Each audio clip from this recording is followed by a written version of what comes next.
Hello, good morning, जोहार। मैं राजू और आप देख रहे हैं 24 झारखंड न्यूज। चलिए जानते हैं झारखंड की आज की 25 मुख्य बड़ी खबरों को। ईडी के नोटिस के खिलाफ सुप्रीम कोर्ट पहुंचे सीएम हेमंत सोरेन। केंद्र पर राज्य सरकार को अस्थिर करने की साजिश का लगाया आरोप। ईडी के दूसरे समन पर भी मुख्यमंत्री हेमंत सोरेन गुरुवार को नहीं पहुंचे। उन्होंने सीएमओ के एक कर्मी के माध्यम से ईडी को पत्र भेजकर जानकारी दी कि उन्होंने ईडी के अधिकार को सुप्रीम कोर्ट में चुनौती दी है। हालांकि सुप्रीम कोर्ट में दाखिल याचिका से संबंधित कोई भी कागजात उन्होंने ईडी को नहीं दिया है। अब यह संभावना बढ़ गई है कि ईडी मुख्यमंत्री को जल्द तीसरा समन जारी करेगी। मुख्यमंत्री ने ईडी को भेजे पत्र में आरोप लगाया कि वह केंद्र सरकार के इशारे पर काम कर रही है। समन भेजकर ईडी राज्य में लोकतांत्रिक रूप से चुनी हुई सरकार को अस्थिर करने की साजिश रच रही है। मुख्यमंत्री के मुताबिक ईडी जानबूझकर उन्हें समन कर रही है ताकि न सिर्फ उनकी बल्कि झारखंड राज्य व यहाँ के लोगों की प्रतिष्ठा को धूमिल कर सके। उन्हें पिछले एक साल से निशाना बनाया जा रहा है, वह भी सिर्फ इसलिए क्योंकि वे उस दल से आते हैं जो केंद्र की सत्ता में नहीं है। मुख्यमंत्री ने ईडी पर निशाना साधते हुए कहा कि पहले ईडी ने उन्हें अवैध खनन मामले से जोड़ने की कोशिश की और अब जमीन घोटाला से जोड़ना चाहती है। वे ईडी को अपनी सभी चल अचल संपत्ति का ब्यौरा दे चुके हैं। जमीन घोटाला मामले में मनी लॉन्ड्रिंग के तहत जांच कर रही ईडी अब तक 13 आरोपियों को जेल भेज चुकी है। इंडिया प्रत्याशी बेबी देवी ने चलाया जनसंपर्क अभियान। बेरमो विधायक ने कार्यकर्ताओं में भरा जोश। डुमरी विधानसभा उपचुनाव को लेकर इंडिया गठबंधन की प्रत्याशी बेबी देवी ने गुरुवार को बोकारो जिला अंतर्गत नवाडी प्रखंड की बिरनी, चिरुडी, नवाडी व भलमारा पंचायत में जनसंपर्क अभियान चलाया। इस दौरान मतदाताओं से वोट रूपी आशीर्वाद मांगी। वहीं बेबी देवी के पक्ष में बेरमो विधायक जय मंगल सिंह उर्फ अनूप सिंह ने आहारडी पंचायत में गोबर गढ़ा में अपने कार्यकर्ताओं के साथ बैठक पर चुनाव में जी जान से जुट जाने को लेकर उनमें जोश भरा। विभिन्न गांवों में नुक्कड़ सभा को संबोधित करते हुए मंत्री सह प्रत्याशी बेबी देवी ने कहा कि लोकसभा व विधानसभा चुनाव के समय ही बीजेपी व आजसू पार्टी को गांव व चूल्हा की याद आती है। पिछले विधानसभा चुनाव में भी चूल्हा प्रमुख का सम्मेलन किया गया था। उसके बाद कोरोना महामारी जैसी प्राकृतिक आपदा आने के बावजूद कभी देखने तक नहीं आई कि किसी गरीब मजदूर और किसान के घर चूल्हा कैसे जल रहा है। उस समय आजसू के नेतागण रांची व रामगढ़ में चैन की नींद सो रहे थे, जबकि महामारी में बीमार रहने के बावजूद पूर्व मंत्री जगन्नाथ महतो ने गांव-गांव जाकर ग्रामीणों का हाल चाल देते रहे। इस दौरान अनाज सहित अन्य सामग्री का वितरण किया गया।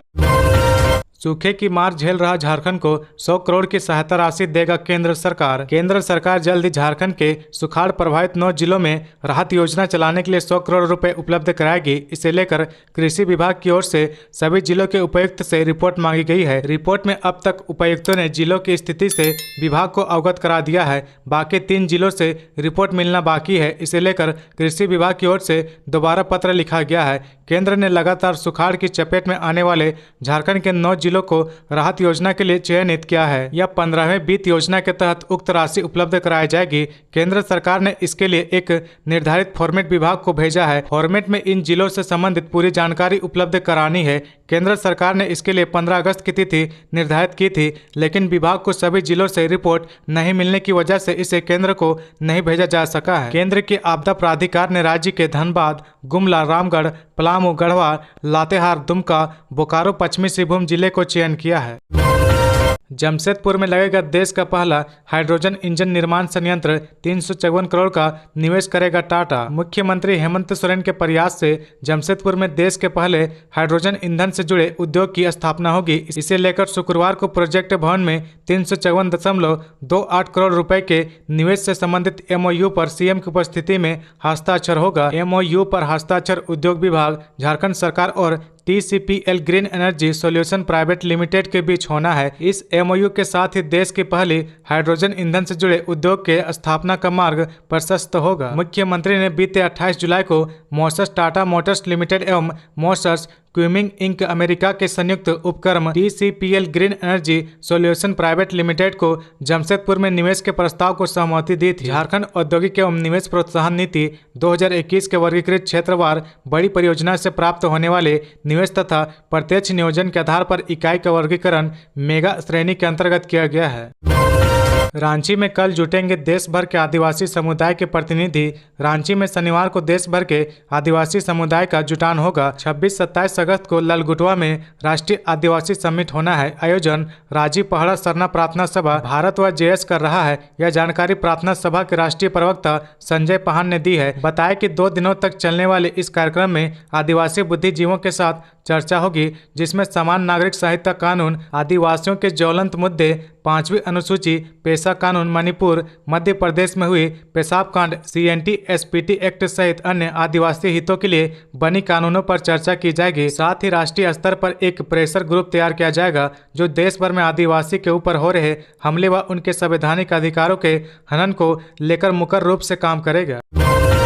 भाजपा प्रदेश अध्यक्ष ने नेता को किया अपमानित। झामुमो नेता ने बाबूलाल मरांडी पर दर्ज कराई FIR। झारखंड भाजपा के प्रदेश अध्यक्ष बाबूलाल मरांडी पर सूबे के मुख्यमंत्री हेमंत सोरेन के परिवार के खिलाफ द्वेष फैलाने के लिए कांके थाने में FIR दर्ज कराई गई है। झामुमो नेता और कांके पतरा टोली निवासी सोनू तिर्की ने बुधवार को बाबूलाल मरांडी के खिलाफ थाने में शिकायत देकर FIR दर्ज कराई है। कांके थाने में दर्ज FIR में लिखा गया है कि बाबूलाल मरांडी ने शिबू सोरेन और CM हेमंत सोरेन के खिलाफ अपमानजनक और घृणित शब्दों का प्रयोग किया है। FIR में आरोप लगाया कि भाषण और सोशल मीडिया के माध्यम से द्वेष फैलाने और राजनीतिक लाभ लेने के लिए सोरेन परिवार के लिए बाबूलाल मरांडी ने घृणित शब्दों का प्रयोग किया है। नक्सलियों के ठिकाने में घुसेगी पुलिस। झारखंड व छत्तीसगढ़ की पुलिस ने बनाई रणनीति। झारखंड के गुमला व छत्तीसगढ़ के जसपुर जिले की पुलिस नक्सलियों के खिलाफ मिलकर अभियान चलाएगी। इसके लिए जल्द रणनीति तय कर दोनों जिलों की पुलिस सीमावर्ती जंगलों में नक्सलियों के ठिकाने में घुसेगी। यह निर्णय दोनों जिला की पुलिस की बैठक में ली गई है। छत्तीसगढ़ के पुलिस महानिरीक्षक बिलासपुर रेंज की अध्यक्षता में कलेक्टर कार्यालय जसपुर के सभागार में छत्तीसगढ़ के सीमा में लगे जिलों के दंडा अधिकारी, पुलिस अधिकारियों के साथ संयुक्त बॉर्डर बैठक का आयोजन किया गया, जिसमें सभी तरह के अंतर्राज्यीय चोर आपराधिक गिरोह पर निगरानी रखने, सीमा पर नक्सल अभियान तेज करने व चेकानामा लगाकर गहनता से जांच करते हुए उचित कार्रवाई किए जाने के संबंध में विस्तृत चर्चा की गई। साथ ही आगामी विधानसभा चुनाव को लेकर भी विचार विमर्श किया गया। लोकसभा चुनाव से पहले तल्ख हुई झारखंड की राजनीति। सोशल मीडिया पर भिड़े भाजपा नेता निशिकांत दुबे और कांग्रेस MLA। लोकसभा चुनाव को लेकर राजनीतिक सरगर्मी तेज हो गई है। झारखंड के गोड्डा के सांसद निशिकांत दुबे और महागामा विधायक दीपिका पांडे सिंह के बीच सोशल नेटवर्किंग साइट ट्विटर पर ट्वीट वार देखने को मिला। मेहरमा के धमड़ी में इत्र पार्क को लेकर विधायक के ट्वीट के बाद सांसद की ओर से तल्ख टिप्पणी की गई। इसके जवाब में कांग्रेस विधायक ने राम नारायण की एक चौपाई को कोट कर सांसद पर तंज कसा। इत्र फैक्ट्री प्रकरण के बाद अब ठाकुर गंगटी के डेयरी प्रोजेक्ट में लूट खसोट के लिए महागामा विधायक दीपिका पांडे सिंह ने सांसद निशिकांत दुबे के खिलाफ बोला हमला। दोनों हर दिन ट्विटर पर एक दूसरे के खिलाफ जुबानी जमा खर्च करने में जुटे हैं। नए सॉफ्टवेयर से कितने नक्शे हुए पास और खारिज, हाईकोर्ट ने मांगा पास नक्शे का सैंपल। झारखंड हाईकोर्ट में गुरुवार को S चंद्रशेखर व जस्टिस अनुभा रावत चौधरी की खंडपीठ में राज्य के नगर निगम में नक्शा स्वीकृति से संबंधित मामले में सुनवाई हुई। सुनवाई के दौरान अदालत ने रांची नगर निगम एवं RRDA से विस्तृत जवाब मांगा है। अदालत ने दोनों से पूछा कि नक्शा पास करने वाले नए सॉफ्टवेयर से नक्शा पास के लिए कितने आवेदन प्राप्त हुए हैं, कितने नक्शे स्वीकृत किए गए और कितने खारिज हुए हैं। इसकी पूरी जानकारी चार्ट के रूप में कोर्ट में प्रस्तुत किया जाए। अदालत ने सॉफ्टवेयर से पास किए गए नक्शे का सैंपल भी मांगा है। मामले में रांची नगर निगम की ओर से अधिवक्ता LCM सहदेव ने पैरवी की है, वहीं RRDA की ओर से अधिवक्ता प्रशांत कुमार सिंह ने पैरवी की है। पिछली सुनवाई में राज्य सरकार की ओर से महाअधिवक्ता राजीव रंजन ने कोर्ट को बताया कि 2 अगस्त 2023 से नए सॉफ्टवेयर से नक्शा पास होना शुरू हो गया है। दरअसल पूर्व की सुनवाई में सरकार की ओर से कोर्ट को बताया गया था कि जो पूर्व में नक्शा पास करने की प्रक्रिया थी उसमें संशोधन कर नया प्रोसेस लागू किया गया है। उस प्रोसेस में नक्शा स्वीकृति की प्रक्रिया 5 चरणों में पूरी होगी, जिसमें नक्शा की वैधता की जांच होनी है और नक्शा पास होना है। इसे लोगों के हित को देखते हुए पूरे राज्य के नगर निगम में लागू किया जाएगा। इसके लिए एक नया सॉफ्टवेयर भी तैयार किया गया है। झमाझम बारिश के बीच बाबूलाल ने बढ़ाया झारखंड का राजनीतिक तापमान, परिवारवाद, तुष्टीकरण एवं भ्रष्टाचार पर बोला हमला। झारखंड भाजपा के प्रदेश अध्यक्ष बाबूलाल मरांडी ने देवघर विधानसभा में आयोजित संकल्प यात्रा के दौरान जसीडीह हाई स्कूल मैदान में झमाझम बारिश के बीच हेमंत सरकार पर हमला कर राजनीतिक तापमान बढ़ा दिया। भाजपा प्रदेश अध्यक्ष ने सूबे की सरकार में शामिल कांग्रेस, जेएमएम और राजद पर परिवारवाद और तुष्टीकरण का आरोप लगाकर चुन चुन कर हमले किया। मरांडी ने कहा कि जब तक परिवारवाद और तुष्टीकरण की राजनीति होगी, झारखंड की जनता को कभी न्याय नहीं मिलेगा। उन्होंने कहा कि भ्रष्टाचार, परिवारवाद और तुष्टीकरण की राजनीति को समाप्त करने के लिए 2024 में एक बार फिर नरेंद्र मोदी को प्रधानमंत्री बनाना है। जनसभा में मौजूद लोगों से अपील करते हुए बाबूलाल ने कहा कि मैं भ्रष्ट हेमंत सरकार को उखाड़ फेंकने का संकल्प दिलाने आया हूं। इस दौरान मरांडी ने बांग्लादेशी घुसपैठियों का मुद्दा भी उठाया।